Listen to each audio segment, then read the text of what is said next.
So this is the time. So welcome to this webinar, which will discuss about how to build a perennial resilience on the theory of constraint way. So during the webinar, you can ask questions. You have a button on the bottom of your screen, which is written Q&A. You can put your questions there. You can see the question of the other participants. So if you want to upvote any question in order to give it more priority, but anyway, I will answer to all the questions at the end. You can also use the chat to communicate with me or with everybody. But please put the question in the question feed and comment in the chat in order for me to not miss a question, because it should be in the chat and maybe I've not seen it. After the webinar, I will launch a poll in order to have your feedback. But also the webinar is recorded. The recording will be posted on YouTube, and a link shall be sent to all of you. It will take a few days, the time to edit the video, to take the first minute during the wait, and that's it. After that, I will also make a series of articles about this webinar, and I will send you also the link to those articles. So, what is resilience? We are speaking a lot about resilience now, because we are in the middle of a crisis, and a crisis will be long. In fact, resilience is not business continuity. Business continuity is there is a disaster or there is an event, a crisis, and how you protect your company during that event and how you restart. Resilience is another thing, is how you will adapt to the change that either this crisis, either a change in the market, either a change in the habit will bring, and how your company will adapt in order to go on growing and go on existing. So it's resilience. Let's see that business continuity is short-term, resilience is long-term. Resilience is not business continuity. Business continuity is part of resilience, but resilience is not only business continuity. And resilience is not a cash reserve to survive. If you make a cash reserve to in case of, it's not being resilient, because you can become even obsolete. The only thing that the cash reserve will do, it will make you a zombie. You will be dead, but still working. Resilience is not a strategy, is not a tactic, is not procedures. This is a change, a deep change in the culture of your company. It's a characteristic of your company. It will become impregnated inside the DNA of your company. And resilience is something that is really important when you begin to make plans for 5, 10 years. In my career, I had to review a lot of business plans, and I was always so surprised to see people making forecasts of 10 years, 15 years. But when you ask them, okay, what have you forecast in case of crisis, how you adapt to change in the market? And suddenly you're in front of people who simply never thought about organizing this. So they make plans at 15 years, if the 15 years has exactly the replication of today. Every day will be the same. It's not the case, because we will invent new technologies, things will change. Look at one example. A good example is Kodak. Kodak was betting everything on the photography as we made before with film, and they were seeing the beginning of the electronic photography, the digital photography, but they didn't react, they didn't adapt, and suddenly they found themselves obsolete. And now Kodak is making other things, but the main business of Kodak simply disappeared, vanished, because of an increase, a quantum leap in technology. So it's not only crisis that that makes the need of resilience. It's also the natural evolution of technologies, or suddenly you have sometime a quantum leap that can make you totally obsolete. So how resilience and business continuity work together? Business continuity is a part of resilience. Business continuity is avoiding interruption, allowing relaunching, having the critical activities still functioning during a crisis, mainly in order to avoid to have to face legal consequence of stopping activity. For example, if you are an insurance, you have by law the obligation to always be in a capacity to register a claim. They don't say to pay the claim, to register it. And if you don't have that, well, you are not complying with the law, you may have consequences. Resilient business continuity in that case means being always able to register a claim. Resilience allows you to survive on the long term, allow you to go on growing, to go on existing, to go on being the picture of the market during a long term, during an evolution of your environment. If the environment is changing, or if the context, because of regulation, because of new habits, because of new technology change, then you are able to adapt to this new context. And in fact, these have been taken into account by the most famous standard company, ISO, who issued in the last years, and you can see that it's only since 2017, 3 new standards. The one is about resilience, the second about business continuity management system, and the third is a guideline to how to apply it, the second one. And this is brand new. This is from even in 2020, we have the last one. So this is really a worry that people get and is now embedded in standards, as when we get worried about quality in the 90s, we have the ISO 9001 issued, and suddenly we will be able to verify that quality was made by companies. The theory of constraints, now the second part, we saw resilience, now we see theory of constraints. This is really badly named, in fact, I must admit. Theory of constraint means something that's very, very theoretical. It's not. It's really practical, in fact, very logical, very down to the ground. And it was first presented in a business novel, not a business book, a business novel. Really, it's a story. It's like a thriller, and it's called The Goal, written by Eli Goldratt, who is the inventor of the theory of constraint. And its first application was for industrial production.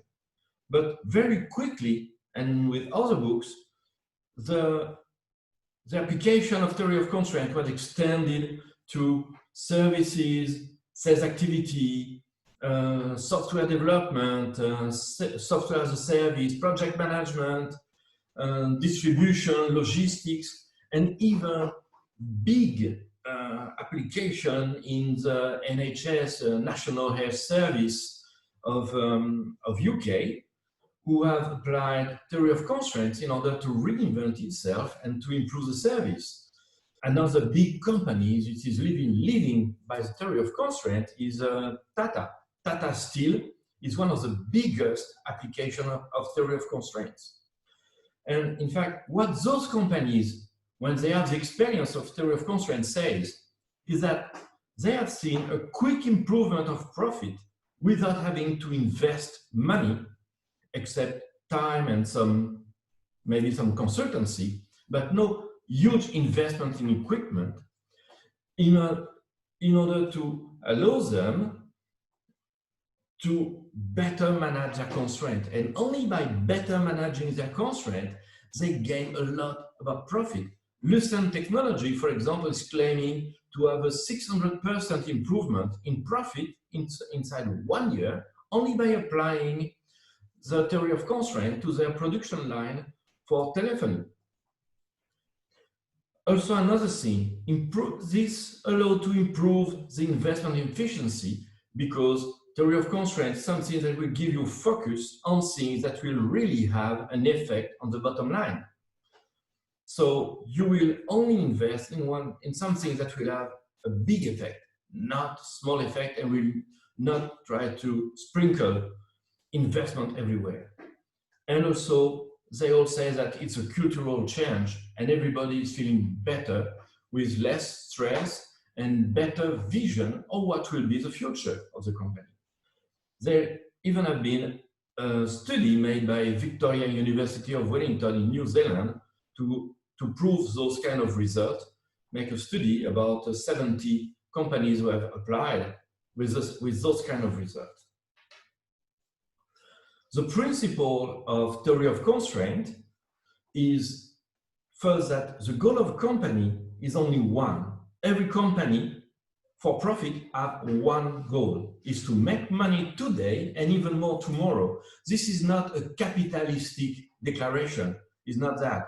It says that if you have a company which is for profit, it's only by making money that it can survive until tomorrow. And it should grow in order to be able to be present on the market.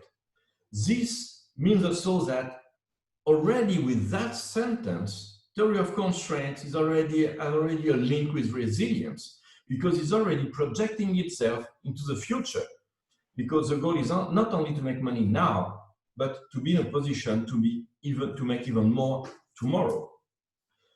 The second principle is the production of a system, whatever it is limited by one and only one constraint at a given time. This is often illustrated by the image of a chain. If you have a chain and you push on both sides, when it breaks, you always break on one link, not two, not three, only one, the weakest link.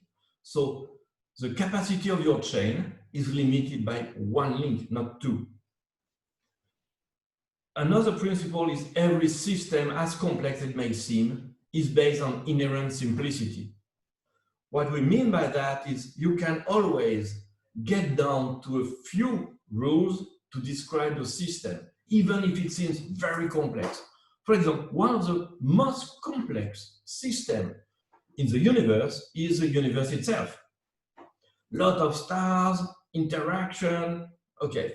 But if you look at how many laws you must use to describe it, you must use attraction, relativity, electromagnetism, imprecision of Heisenberg. So you have 4, 5 laws maximum. So it's not so complex. It doesn't mean that it is simple and obvious to describe. It means that you have a few laws that have big effects. Another principle in theory of constraint is that we are not working on local optimum. We are looking for global optimum. What does it mean? It means we are not trying to improve a little part of the system, even if this doesn't make an impact on the global system, or even this prevents the global system of working well. We are focusing in finding solutions that are optimum for the whole system, for the whole company. Is what I was saying before. If it doesn't have an impact positive on the profit line, on the bottom line, why do you want to do it? It's only losing time. Another thing, and is where they have some humanist value, is people want to do well. It doesn't exist that people want to sabotage your company. If someone wants to sabotage your company, well, it should be out. It should not be in. In your organization, everybody wants to do well. If they are not able to do as well as you would like, it's because they didn't understand what they have to do, because they don't know how to do, they have not been explained, or they didn't understand the logic. But this is the main reason.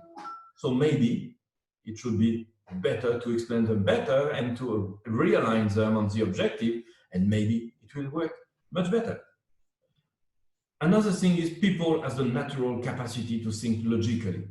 If you describe something by logic, and the logic cannot be discussed, then they will understand and they will agree. Nobody goes against logic. A thing very important in theory of constraint, each conflict can be solved and can be solved with a win-win solution. This is really important. I know that in Europe or in Latin country, many people have the idea that for me to win something, someone has to lose. No, it's not a zero-sum game. It's an increasing sum game. In every solution, every situation, we have the possibility to solve the conflict by finding a win-win solution that will increase the value of the whole system. And another thing very important, there is always space for improvement. No way to stop, always space for improvement. Now, a little example to describe how this applies to a chain. If you have a weight at a chain and you have some links that can sustain 10, 20, or 50 kilos, if you have one that sustains only 10, your chain will only sustain 10. So you have only one link that will be the limit. And you cannot say that, oh, that link failed, but the chain didn't fail. No, sorry. The chain was a global system, and if one link failed, everything failed. In theory of constraint, we all fail together, and we all succeed together. When you strengthen, when you make stronger the weakest link, it makes the whole system stronger. It doesn't make only the link stronger. Now, what I propose is that we will review every domain where when you just build resilience, this means all the domains that an organization should evolve, should put something in place to be resilient, and we will see how theory of constraint bring tools that will allow this change, this diagnosis, how to work in order to increase the resilience of the company in that domain. The first domain, and all those domains are described in the standard, in the ISO standard, is in order to be resilient, a company should have a shared vision and clarity of purpose. Well, it seems obvious. And in fact, what you want to achieve is to be able to articulate your values, articulate your mission and your vision of what you want to do and what are your objectives. Because if you don't do that, people will not understand what is their place in the organization, what is their role inside the objective, and they will not work in order to develop this objective and to bring the organization to the place where it wants to be in 4 or 5 years. Clarifying the purpose of the organization will give a deeper understanding of the vision, of the strategy, and how it works. And the people, the organization members will adhere to that objective, to that vision, and will be more keen on working towards the objective. So how theory of constraint can help that, or you can achieve this state? Well, first, we have seen theory of constraint, some values, some principles, and those principles help you to go to a state of collaboration, always trying to find positive solutions. So this goes in the right direction to increase the value of the system. The company has published value and should live by those values, and this also is important.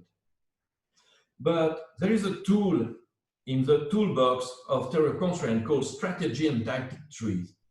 This tree is a logic construction that starts from the vision that the company has of itself in 4 or 5 years and determine what are the tactics and what are the sub-strategies, let's say the operational objectives, and then the sub-objective that should be developed in that time and succeed and completed in order to reach the vision of the company. So let's explain you a little bit more how it works. A strategic and tactics tree answers to the question for every change that I want to make, why do I have to do it? It explains and develops the logic behind the objective. In many companies, you have the boss who say, oh, the objective is so much, and give some figures. You don't know from where they come, you don't know how you intend to reach that. Maybe you will explain some tactics, but few of them, and you will have to align yourself, maybe, but not sure that you manage to do.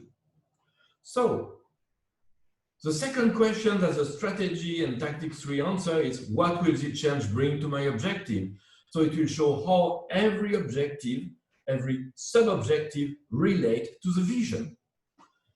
What do I have to do for the change to happen? This is the tactics, the action that have been taken at every step in order to reach and complete the strategy, and why the action will make the necessary change happening.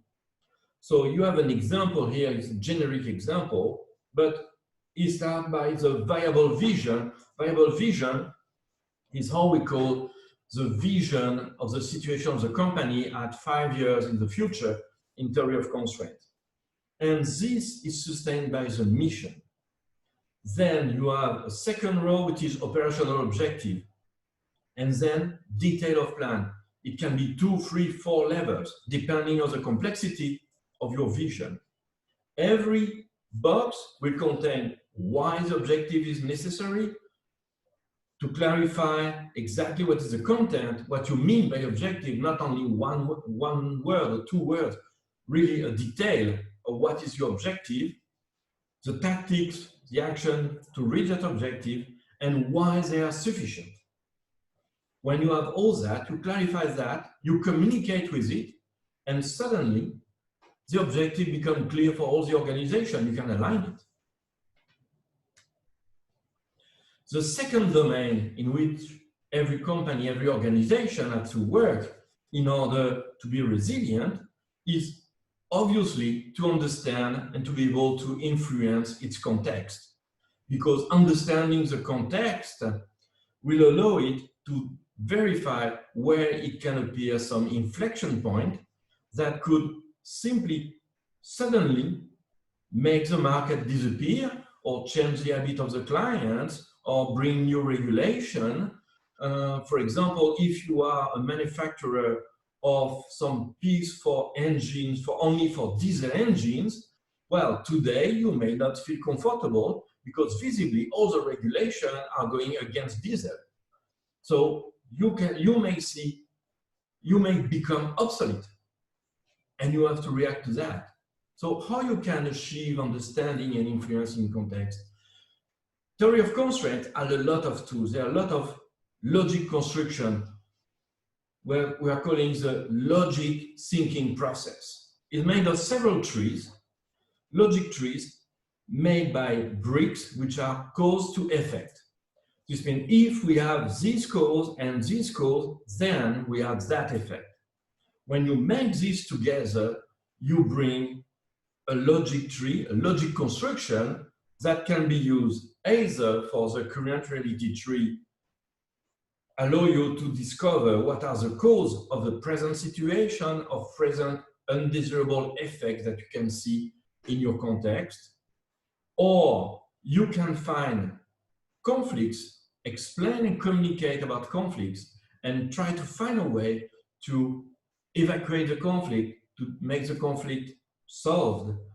Or you can also find solution for your situation and try by injecting those situations, those solutions into the tree, the logic tree of the current situation, and redeveloping the logic from bottom up, you may be able to verify that this solution really solves the issues and doesn't appear any negative effect that you have not forecast. In addition to those logic trees, theory of constraint have also developed 7 layers of resistance. It's been verbalized the different level of resistance that we encounter when we want to make a change.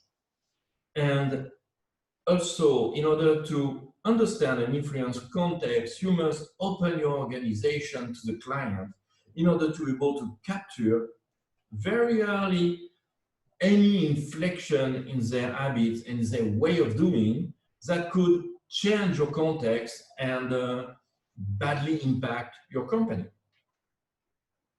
So now, what is exactly those trees and those tools? I will develop each one. Now, the level of resistance that I spoke, and you will see that you have seen a lot of those reactions when you discuss with people, you try to make a change or an improvement. The first reaction is, I don't accept your agenda, I don't accept your objective. The second is, if you pass that one, then you may hit the second one. I don't agree that the problem is what you are describing. If you don't agree on the problem, you cannot bring a solution. I don't agree that the solution you are presenting is going in the right direction. This is the third one.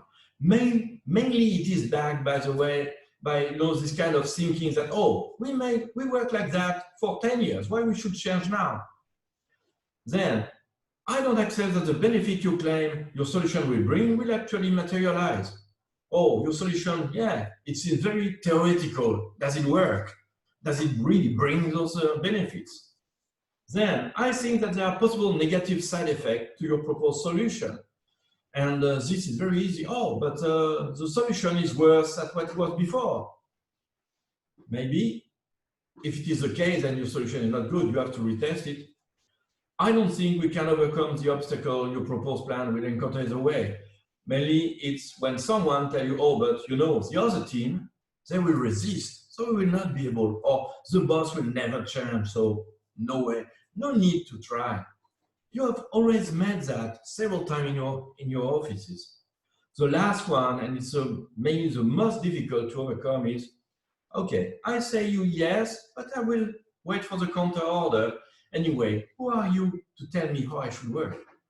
You have for sure already met all those levels of resistance, and you know very well, intuitively, that you have to solve all those, to overcome all those resistance to make a change work and stick. Now, I spoke about logical trees. The current reality tree, you began to build it.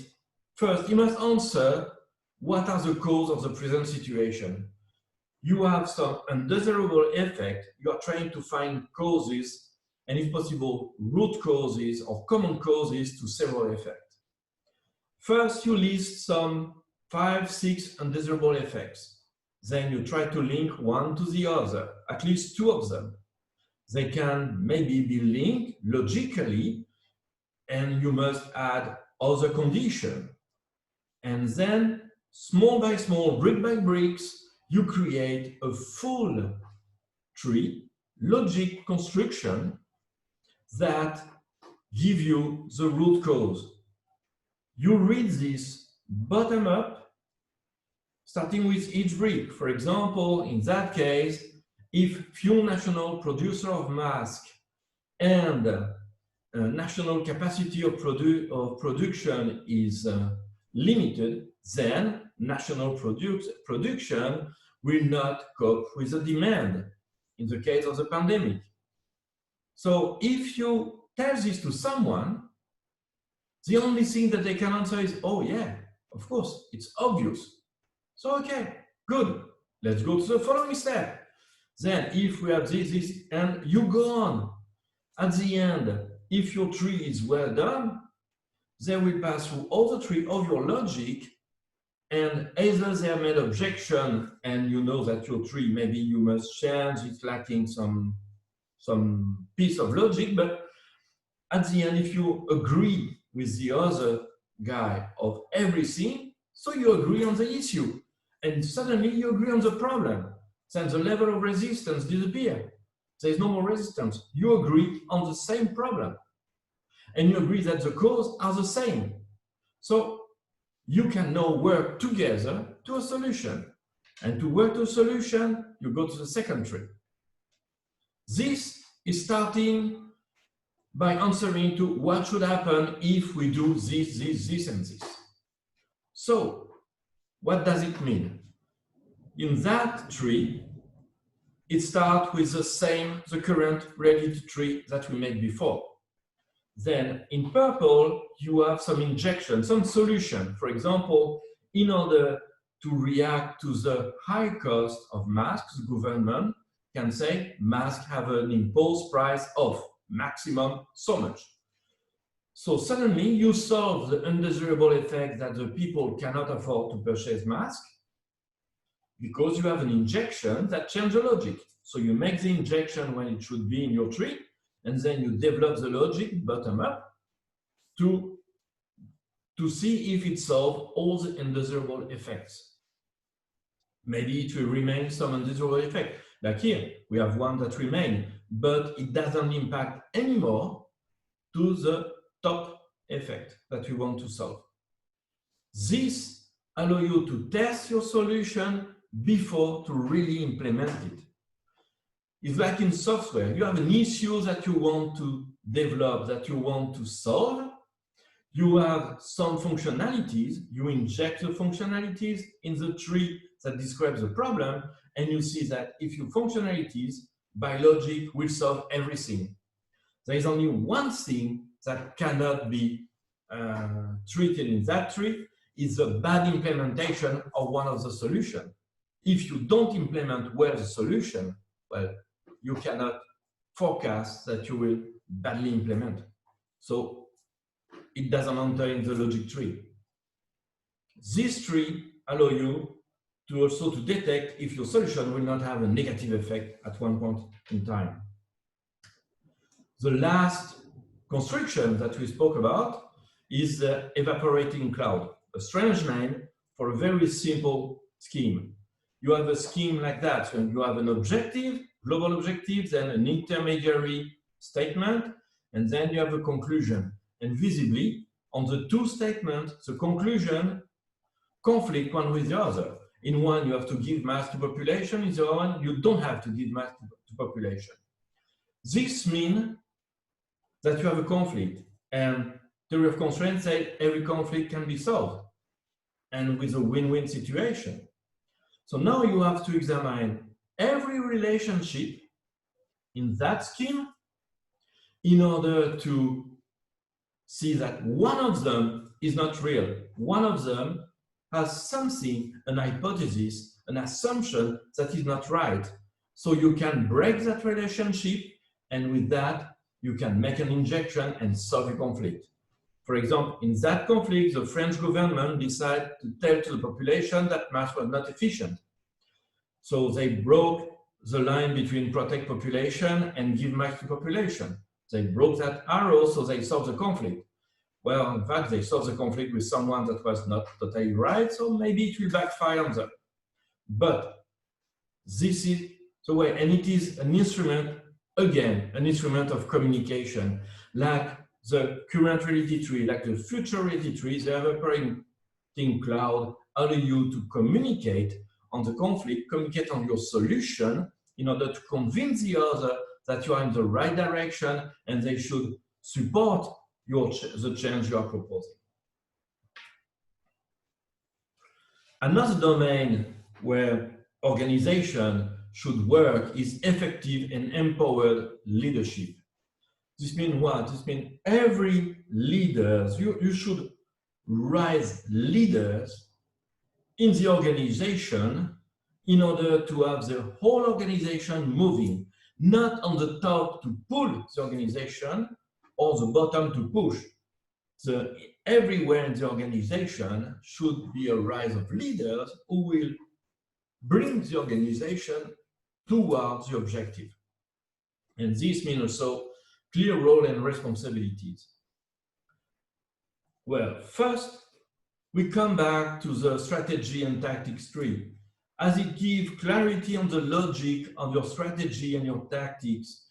It is clear what the people have to do and why they have to do. So it's very easy for every people ready to take a leadership position, even if it's not designated leader, but if he wants to take a spontaneous leadership position, it's very clear for him what he has to do and how what he's doing is integrating in the big view and the big picture and the movement. If you adopt an open organization, also like an organization inspired by open source software organization, the responsibility are distributed but not diluted. This means it's not to have one guy who will take responsibility and able to say, oh, no, if I fail, it's not mine. If I succeed, it's mine. If I fail, it's not mine. No, they should have the responsibility of what they want to take over, but it's not obligatory the leader or the chief, hierarchical chief, who has to take the leadership. The leadership can be taken at any point in time. Someone should raise his hand and say, I will do it, and should do it. Opening, and this means opening the organization to employees. Because if the employees understand and see that is not lack of transparency, there is no lack of transparency, it's transparent, the objectives they can see, the tactics they can see, so they will adhere and lead naturally. All the logic trees, between current reality tree, future reality tree, evaporating cloud, should be seen as some kind of GPS. They give you the direction, they give you the road to follow, the trip, the next step, the next turn that you have to take. And they integrate in the full picture of where you want, what is the trip, where you want to go. And you must put in place, if you apply the idea that at every time there is win-win situation and there is always place for improvement, people have no reason to take a defensive stance. And as they don't take a defensive stance, they become proactive and they will become leaders and they align with the objective of the company. Another domain where resilience should exist is in the culture. Resilience should be a normal value in the culture of your organization. Everybody should understand, every member of the organization should understand the context of the organization, the challenge they will have to do, the threats that they may have, and everybody, if they see threats, they should be able to report or to report solution or to report improvement. In the theory of constraint, where that culture of continuous improvement, continuous making the organization better at every step, and this is necessary to make it resilient. The open organization will motivate all the levels to identify constraints, threats, because mostly they are the same, because a threat on the organization may be a constraint on your growth and your existence. And also they will be able to propose solutions because they will feel entitled to propose and empowered to propose solutions and to test solutions. Resilience is already, as I said at the beginning, is already inside the first statement of theory of constraint. The goal of the company is to make money in the future. Already, theory of constraint is projecting the company in the future. Is not to make money now and disappear. You are not emptying your bank account and flowing away. Not that. No, not going to an island on the sun. No. The company, the organization is made to make money in the future, to go on in the future, to develop. The value of TOC are supporting resilience organization, a continuous improvement, win-win solution. All this goes in the sense of resilience. And again, the strategy and tactic tree give clarity about the logic. And when you speak of logic and people, when you speak logically, people understand and align themselves. Another domain where the company should develop, develop resilience and develop in order to be resilient in shared information and knowledge. You cannot create silos in your company for information and think that you will be resilient. Maybe one silo will be, but the other will disappear and the organization will disappear. And This doesn't mean that everything should be shared with everybody. No, it's not anarchy. It's in a normal, traditional organization, the information is by default private. And maybe we will see if we share at one point in time. In a resilient organization, the information is by default public, except otherwise decided. This means that if an information is not public, it's because it has been decided, logically justified to not be public. And the logically justified is important. There are reasons. If someone wants this information, is not entitled to have, you have the reason to explain to him. You have all the ways to explain to him. In a traditional organization, most of the time, the answer that you get is, oh, you are not allowed to know, and that's all. You don't need to know. So information value is linked with criticality to complete the strategy. And depending on this criticality, the more critical it is, the more public it should be. While in traditional, the more critical it is, criticality is based on must not know. The clarity of strategy given by the strategy and tactics tree will make evident what shall be shared and how it shall be shared and to who. Renunciation of the property of the information shall limit the kind of bad behavior that we saw so many times in organization, like I have information, so I have the power. This shouldn't disappear completely, because this is detrimental to the whole organization. This is local optimum for only that guy. This is his local optimum, and maybe optimum only for him, because for the other is local worst thing that can happen. So all the information taking real place in the activity, it should be shared, it should be used, because an information that you cannot use has no existence. If you don't know that the information exists, you don't use it. So anyway, you don't care, because simply you cannot use. And if you could be more efficient only by using that information, so you lost something. Information shall not be the constraint, because if you don't share information, it becomes a constraint that will prevent the company from progressing to the objective. Another domain that the organization should develop to be resilient is availability of resource. By resource, we speak of financial, human, technical, intellectual property, everything. You must identify the constraint resource of the organization and know it, and manage this constraint organization and resource to obtain the best and subordinate everything to that. Well, when you say it like that, you will see in 5 minutes, you are coming back to the 5 focusing steps of continuous improvement of theory of constraint.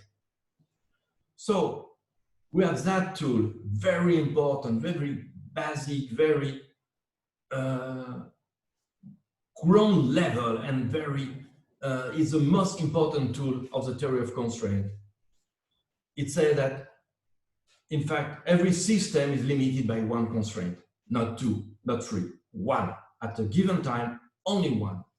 And it gives you a trick, a methodology to identify and to manage it. And this is the 5 focusing steps. Why focusing steps? Because it makes you focus on what is important. It avoids that you are focusing on 10 things and have get unfocused and don't know what to look. This is focusing on what is important to help your organization toward its objective. The 5 steps of continuous improvement are: identify the constraint. You must identify in your organization what is the constraint, what is your resource that limit the production, that limits the output of your system. Then you should exploit the constraint. What do we mean by exploiting the constraint? Is making the most of it. If it's a constraint, this means that it's limited capacity. So you should not lose 1% of its capacity.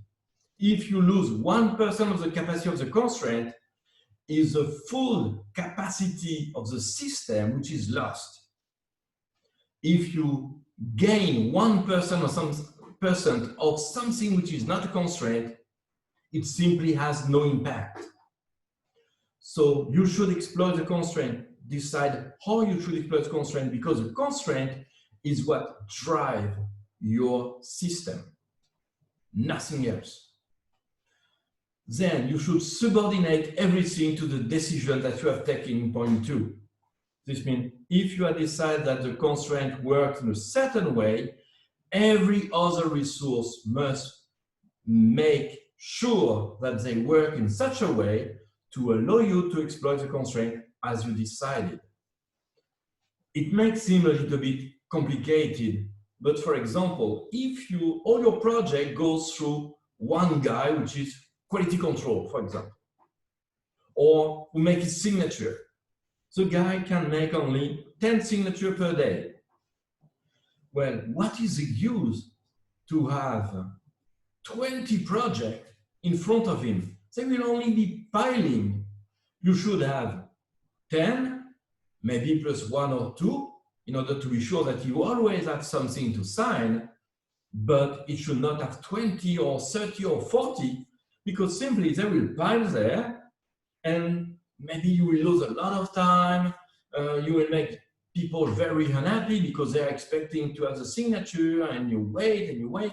So to subordinate everything is to avoid to have too much things piling in front of the constraint, to have delays, and the important is not the quantity, is the flow. Theory of constraint focus on the flow. You must have things flowing through your system. The fourth step is elevate the constraint. This means you have some guy who can sign 10 things, so okay. Let's put a second guy who will have the same right. So both of them will sign 20. You elevate the constraint. The fifth step is don't stop now. Go back to step 1. Identify if the constraint that you work on is still the constraint, or if another one takes its place, and then restart again. And if it is the same constraint, see how you can again exploit it better, improve the situation, never stop improving. There is always space for improvement. And this is the only way, if you really believe that, is a basic of resilience. Resilience is not that you will survive. No, it's that you will always develop. The question is not surviving, it's adapting. And it's not adapting to remain at the same position. It's adapting to go on developing, to go on moving. Because if you stand still, you're dead. An organization that doesn't grow is dead. Another domain is development coordination of management discipline, meaning to have focus on what is important, to allow the focus and not the dispersion of focus on so many things that you cannot follow anything. The important is focus on what is important, focus on the constraint, focus on the bottom line, focus on what really brings global optimum.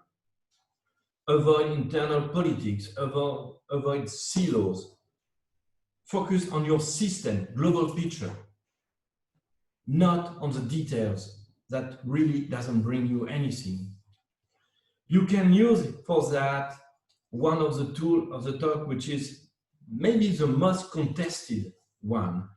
Maybe it's contested by the people who make MBAs and things like that, because it's not taught there. Throughput accounting is a different kind of financial indicators. Why there are financial indicators is because we said at the beginning, the goal of the company is to make money now and in the future. And so this means that we can measure the performance of the company by money. So we need financial indicators. And those financial indicators are slightly different than what we are used to. Throughput, the rate at which the system generates money. Mostly the sales minus the materials that you put in the sales. Operating expense, the money the system used to transform inventory into throughput. So it is all the costs you have, salaries, etc. Inventory, there is different. All the money tied up inside the system, this is the money that is not productive. This means all the material that is still not transformed inside your final product. Every investment you have made, every product that you have produced but not sold. These indicators really are very few and make an easy evaluation of the proposition of change, because if a proposition increases throughput and at the same time decrease operating expense and decrease inventory, that it's a wonder and you have to apply it immediately. Now,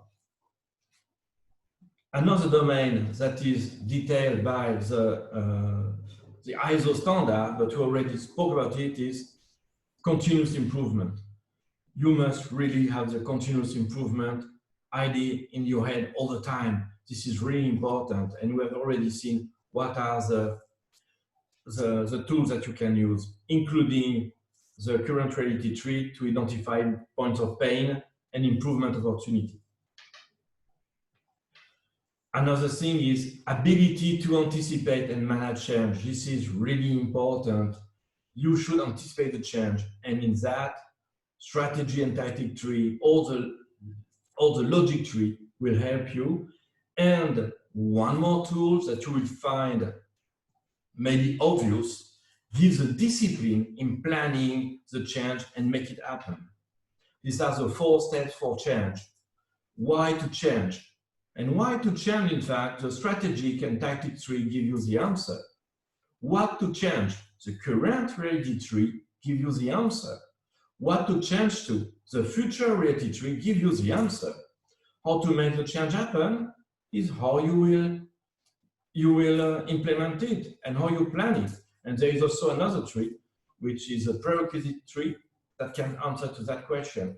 So this is also a way of integrating all the tools together in order to make the organization go toward the objective. Now, the ISO standard gives you what's the process of building resilience and advise you to first define the organizational requirements. What does it mean? Every organization needs different resilience. The resilience for an industrial organization is not the resilience for a bank. It's not the same thing. It may be totally different. It's also the right time to clarify the logic of the objective and to work on the STT, the strategy and tactic tree.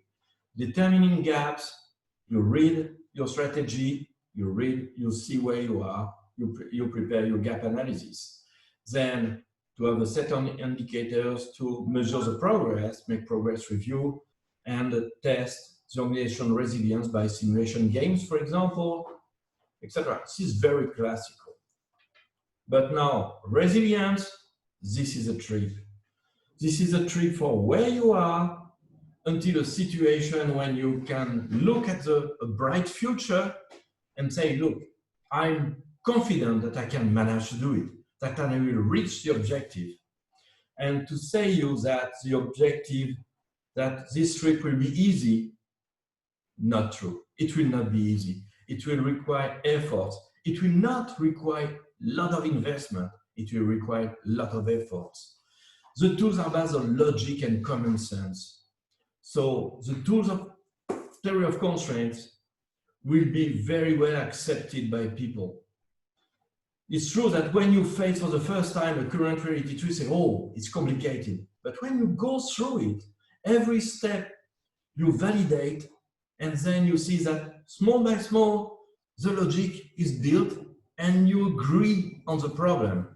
Then you build your virtual reality tree and you read it with your people small by small, and you agree on the solution. So sometimes also the conclusions are counterintuitive or contrary to the way we work for the last 20 years. But they are logic.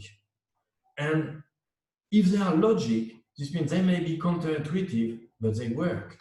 For example, recently, a pharmacy network asked me to review a problem they had about lacking some medicine in some pharmacies. And they told me that they had a solution is to increase by 2 the inventory and to push more to the pharmacies. And in fact, I explained to them that no, the good way was to divide by 2 the inventory, but to not send to the pharmacy, to keep it on the higher level in the logistic network. We make the simulation, then we make it on a selected number of pharmacy, and suddenly in 2 weeks, they discovered that no more lack of medicine, no lost sales because of lack of medicine. But they also discovered that the $200,000 that they paid for their forecasting system maybe was not so useful. In the 90s, we have discovered the ISO 9001, and we make more procedure, we change our procedure to get qualities. Later, we began to create business continuity, and we had a complementary layer of procedure. Resilience is not a procedure, is not something you can add on your system. It will go inside the DNA of your company. It will go, you cannot impose it. It must be absorbed by the organization. And this means that the resilience, once it's absorbed by your organization, you can trust it. You will gain trust, you can gain confidence in the future and in your bright future. So this is the presentation that I wanted to make to you. As a conclusion, there is a very good, there's that sentence that I really like from Eddie Godward, the one who invented the theory of constraint. Every improvement is a change. Every change is not necessarily an improvement. You should not make change for the sake of change. Change management has been the last trendy things, but in fact, change for change doesn't bring anything. You must be sure that the change you want to do is an improvement. Developing the resilience in organization is giving it the means to have a long-term vision. If you are not resilient, how can you give a 10 years warranty on your product? We don't even know that you will still be there. So in 9 years, if I call you and you don't exist, what is the worth of your warranty? Resilience can be a good marketing argument, could be a real necessity to access funding on large projects. This means Department of Defense in US began to require business continuity and resilience from their critical supplier in order to give long-term contract, which is normal. If you start a strategic long-term relationship with a supplier or with a client, it's normal to exchange information about resilience. Because if you bet on someone for a long term, you want to know if he will still be there, if it's reliable. So, as we've seen, the theory of constraint supplies all the necessary tools to build your resilience. But it also had a side effect and a side beneficial effect. It will improve your operation immediately. And normally, when you began to use theory of constraint, and some of you already have experienced it, you can really see benefit from the first months. Really. Either by better understanding operation, better grasping the information, but most of the time you will see very, very quickly something good happening to your bottom line. Now, let's go to the question and answer. So we have a first question. In the cause-effect tree, do you use the corporation input as a whole, or is it an individual doing the analysis to affect the change? So normally what you do, you take a group of people that have a global view of the system and you ask them what are their undesirable effects. They should have a global view of the system and be able to answer to you. Then you rephrase the undesirable effect in order to really have the shape of undesirable, because most of the time they are not really fine. You agree with the people on the undesirable effect, and then you start explaining.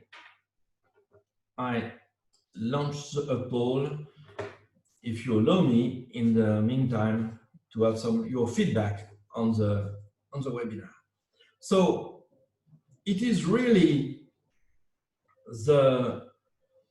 it's a common effort. More people you have together to make this, the more you will have as success. And the issue is when you have people who doesn't agree, when you begin to activate some layers of resistance, then it can become difficult. In that case, you must work with a part of the team, and then this part of the team, when they make their tree, must convince the other part.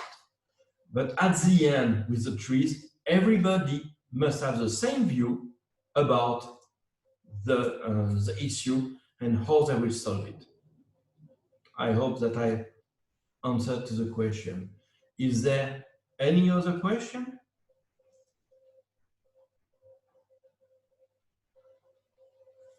No more question?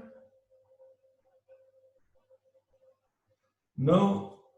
So, thank you to have participated to that webinar. One more question. The process cannot be democratic. It has to come from the top in order to get the whole company buying into the process. Well, by involving people in all the organization, in all the level, you are not democratic. You simply try to get the information from where it is. Most of the time, even the lowest level know what goes wrong and have some ideas of how to improve it. But mostly they don't tell because they don't believe that they will be heard.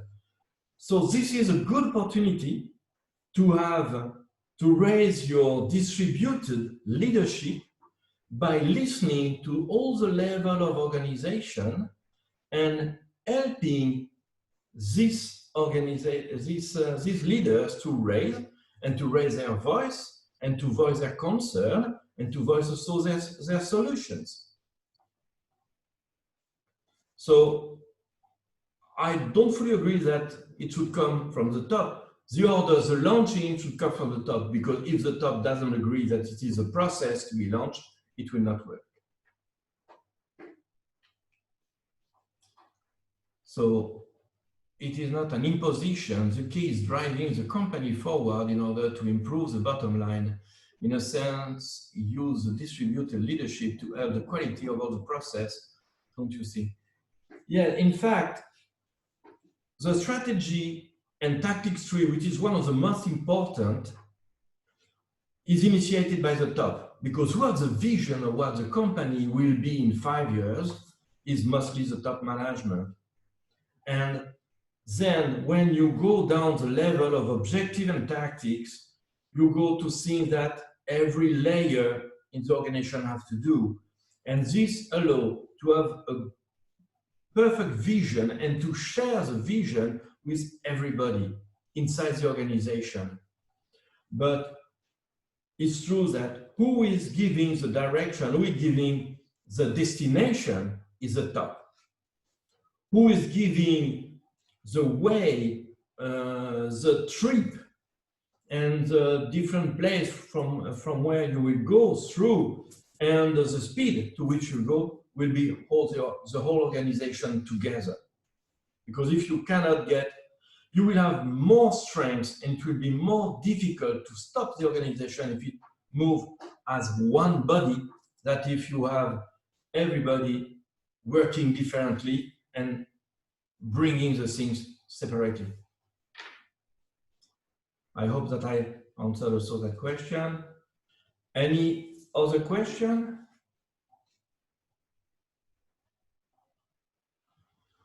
No, so thank you to have participated. So I have a question that is in chat. The biggest takeaway is to implement TOC to become resilient. Yes, this is one of the takeaways. I don't disagree. Thank you. I like the process of building resilience. My question is, how long will it take and how will I know? So, how long will it take? It depends on the alignment and on the culture of your company. If you have a very hierarchical company, it can become very difficult. It can take long. You can change it, but you have to change the way of working of everybody. If you have a flatter organization, already used to work together, to collaborate, not so secretive, then it will be quicker. The biggest thing is really the resistance to collaboration. The advantage with theory of constraint is that you will see improvement very quick. I have the example of someone who is participating today, who I help changing something in his production, and you have seen improvement, but improvement by 30–40% of his production in some days, in a matter of days. And this was one of the first discussions we had. So in a matter of 1 week already I've seen some improvement. So you see improvement very quickly with theory of constraint, because most of the time we are far. So yes, it's really when people see the first improvement, they begin to adhere, they want to see more, and they're more pushing. So how you will know that you will be resilient?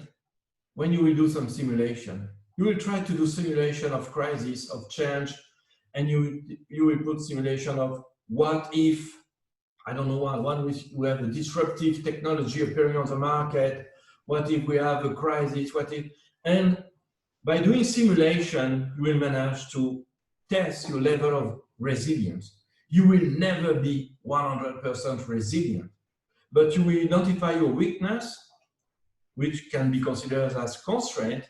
Use the same 5 focusing steps, identify your weakness, decide how you will exploit it, and how you will be protected if they happen tomorrow. Then, again, how to say, and again, you can elevate, it's been bring your resilience to cover also this point. So, another question, unable to attend from the beginning, can you send the recorded version of this? Everybody will send a link. This has been recorded. I will put on YouTube, and you will always have a link. Thank you. Only one feedback. Can you please include some case studies in your next webinars to explain the principle? Today, I was scratching the surface and introducing the concept. My idea is to make in the following weeks parts of this based on example and real life example, and I will even try to organize those webinars, bringing people with who I worked in order to improve their operation, in order to explain how they live that and what have been their progress. So I will do other webinars which will really implement real case and will be more detailed. But this was only an introduction to see how theory of constraints and resilience go together. So the process is a tree with different branches, department, and each department works differently in order to improve their own departments for the benefits of the whole. The way to arrive with a flat organization, hierarchical, is to carry out the different departments in order to focus on their problem individually, then once they resolve, the improvement goes faster. In fact, when you have different departments, they can be parallel or they can be in a hierarchy. Mainly is how you want to organize the reporting, but mainly if you want to really improve the whole organization, all departments must work together. No one should push to one solution and prevent the other of getting a solution. So it's true that when all work together towards the objective and have a clarity of their objective and how they incorporate themselves inside the big picture, it goes much faster. Yeah. Don't you think that the resilience and the improvement becomes tangible when everyone has resolved their own individual department problems? Not necessarily. This is true if the problem that they have in individual department is somehow a constraint to the system. Because if you try to solve every department problem, you may well solve something that will destroy another thing, and this is what you have to prevent. So really, individual local optimum should not be considered. We should always strive for global optimum, and this means that you have to focus on this only. Can we send you more feedback via email? Of course, and we can even plan to have a video call in order to discuss your feedback. No issue on that. With pleasure.